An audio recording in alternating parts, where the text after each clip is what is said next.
Hey, welcome to How to Spend Time on Projects That Matter to You Without the Guilt. Because I know when you're considering a hobby, especially if you are a parent, that it is really, really hard to make time for your hobby without feeling like you're neglecting your kids or that you have other things to do. And so this presentation is going to focus on the 5 things. If you notice, there's like different colors in the word guilt. So the 5 things to really bring to the front of your mind when you are considering a hobby, as it could be a whole family activity. So I'm JoAnn Crohn. I am so excited to be here with you today. I know that like starting projects of my own, I've constantly had to weigh the time that I spend on them and also like managing my kids and their demands especially. So if right now like you are considering this new hobby, this new project, and you're saying to yourself, oh my gosh, I don't have enough time. Like, I get you. Between like having kids ask for things every second, disrupting your concentration. I mean, maybe you're like working on something for work and your kids come in and ask if they could have more screen time. And your total focus is broken. You don't even know where you were at the time. Like you can't find your way back. I get you. I get you. Or if maybe your kids' activities are taking up all of your available free time.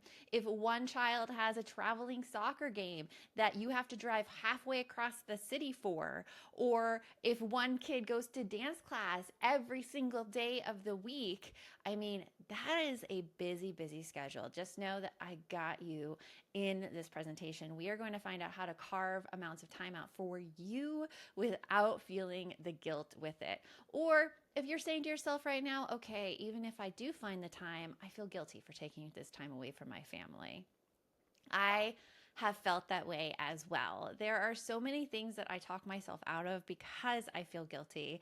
I mean, I just had to go to a networking event the other night and I was like back to back with work. And then I would have had to drive my daughter to her music lesson, get her there 15 minutes early, have her wait in the lobby. She's 15 years old. She could have definitely handled that.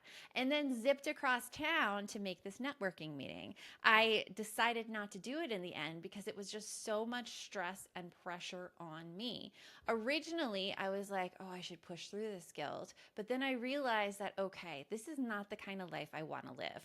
I don't want to have to be going from thing to thing to thing to thing because honestly, that makes me stressed out. That's not what I want my kids to see either. I don't want that life for them. So just know that in this presentation, I'm not going to be telling you that you have to stack your day up just to get time in for your projects and for you.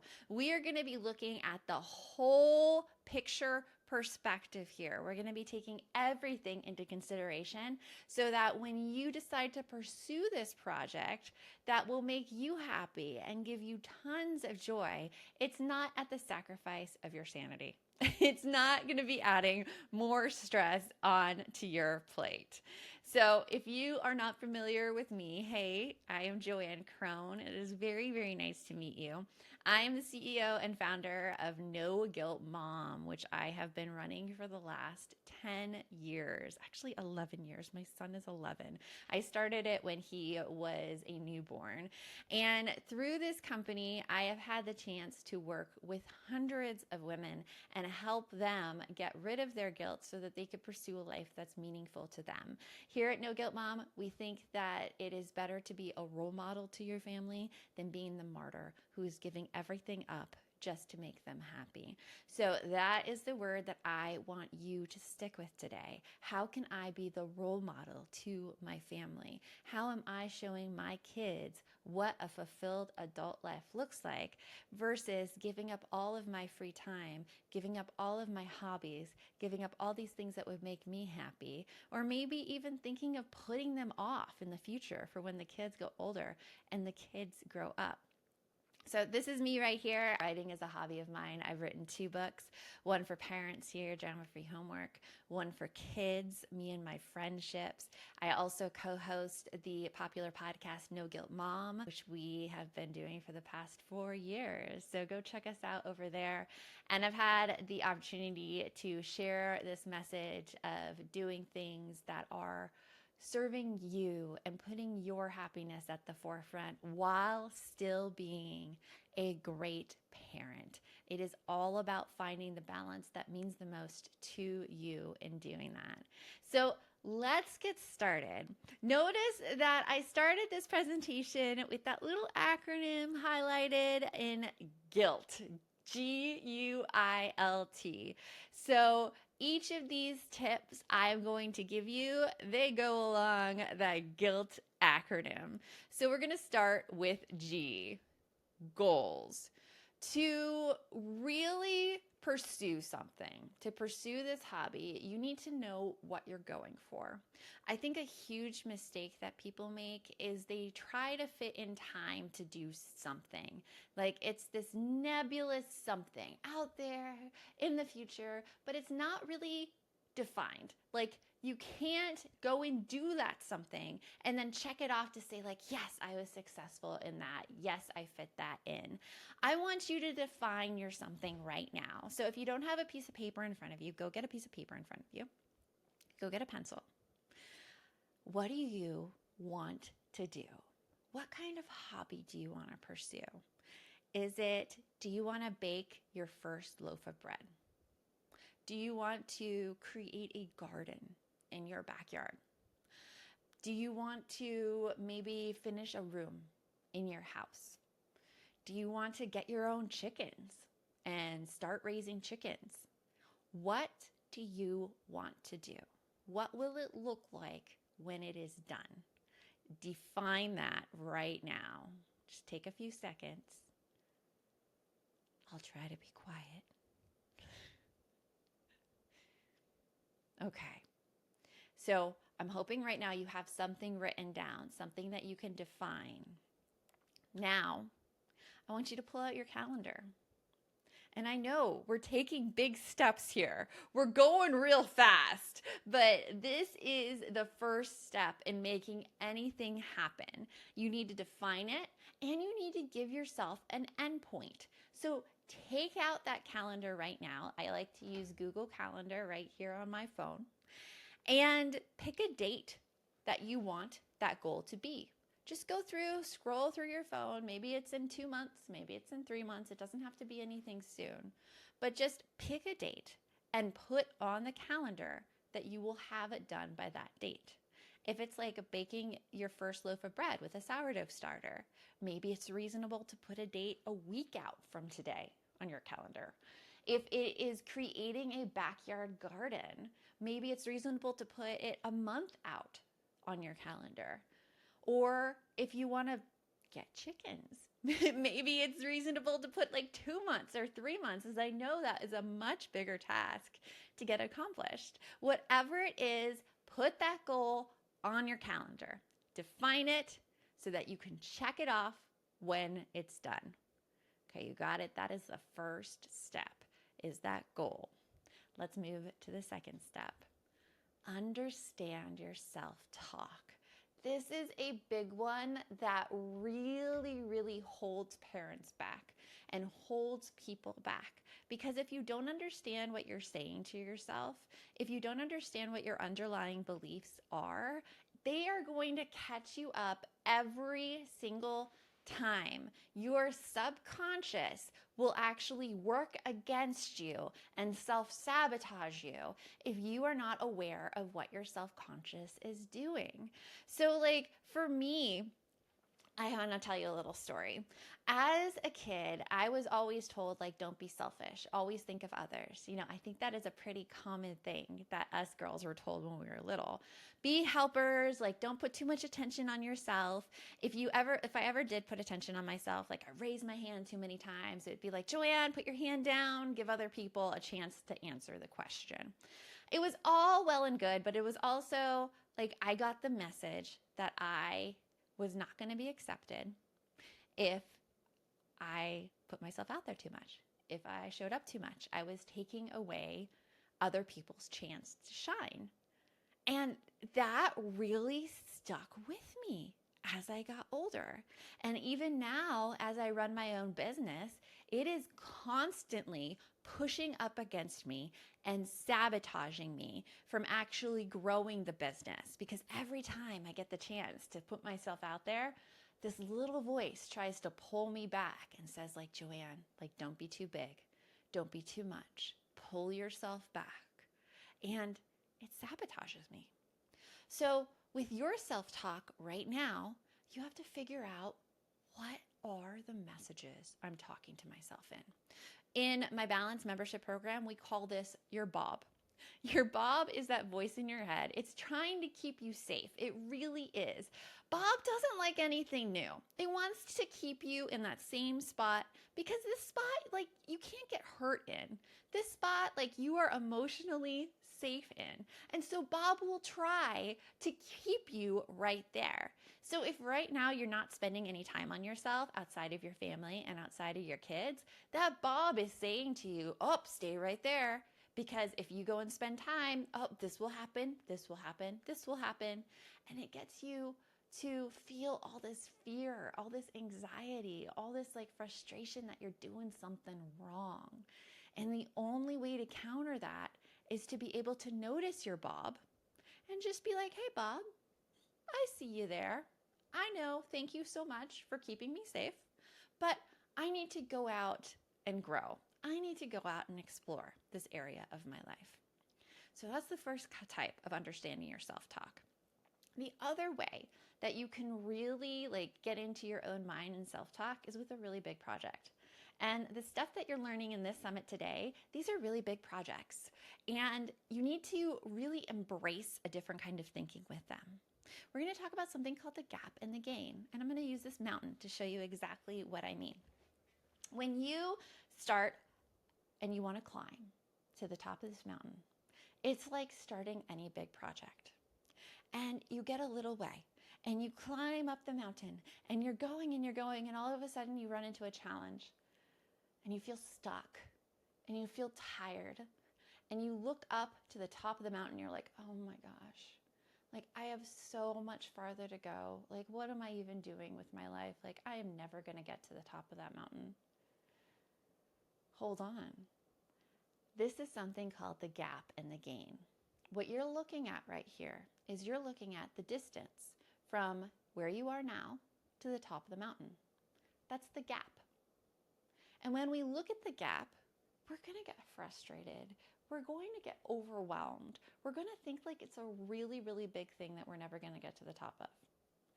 Instead, I want you to take where you are now and look to see where you started. That's called the gain. Look, you're like up this mountain quite a ways. I bet you have some really great views up there. I bet you could see a great view of the city. If my son, who's 11, he's in mountain biking, when they get to like a top of a viewpoint, like all of the teenage boys take out their cell phones and like start taking pictures of the view because they are so proud of where they went and how far they've come up. That is what I want you to do when you start a project and it's big and it's overwhelming. I want you to take out that camera and be like, where am I? How far have I come up? And that's thinking in the gain. And that's going to give you a lot more energy to pursue the rest of your journey. So that's understanding your self-talk. Mind your Bob. Just notice him, check him, be like, I see you over there. And then recognize your gain and how far you've come so far. Now we're on impact. And this is something I don't think that we think about enough when we are pursuing an additional project as parents. Because we stick in this gap kind of thinking where we're like, oh my gosh, we're taking so much time away for our kids. And the more time I spend in this project, the less quality time I can spend with them, right? That's the gap. But what I want you to think of instead is that gain thinking. What are your kids seeing when you are pursuing something big and challenging? What kind of values are you showing them? Are you showing them persistence? Are you showing them how to deal with something that's difficult and challenging? Are you showing them how to deal with something that like you don't even know the answer to when you start out? You just kind of figure it out along the way. You don't have to be perfect when you're pursuing something outside your family. All you have to be is determined. Determined to succeed, determined to persist. And I have to tell you that that is going to make the biggest impact on your kids. You walking the walk is then going to rub off on your kids. You're going to see that they're going to be motivated to pursue huge, challenging projects. They're going to go after their dreams. This is the biggest mistake I think parents make. They say that, hey, I'm not going to do this thing because it's going to take time away from my kids, but they're not seeing that by pursuing a big thing, their kids learn more from that than if they stayed home and told their kids what to do. It is a huge impact that you make on your kids. Kids are your greatest mirror. And you know you're doing something right where you can look at them and you're like, man, they are so persistent. They work so hard. That's you. That's you. They are showing them you. They are showing you rather. So think of that impact. Next, L. Lots of love. And what I mean by this is lots of love for yourself. That voice, that Bob in your head, remember, Bob is going to try to talk you out of it. Bob is going to be really self-critical, telling you what you're doing wrong, telling you what you're missing. That self-criticism is going to bring you down. So instead of self-criticism, I want you to use some self-compassion when Bob attacks. Here's how to do it. There are 3 steps of self-compassion, and this is from Dr. Kristen Neff's book on self-compassion. She's the pioneering researcher in the field. We interviewed her on the No Guilt Mom podcast if you want to go listen to that interview. But the first step of self-compassion is to first acknowledge that you're hurting. So when you're here torn between whether you should take this time away from your kids or whether you should stay put where you are, acknowledge that you're hurting in that moment. You're feeling this conflict, you're feeling this pain, you're feeling this struggle, and it's a really difficult emotion to get through. You're hurting. The second step of self-compassion is to know how many people in your same position would feel the exact same way you do.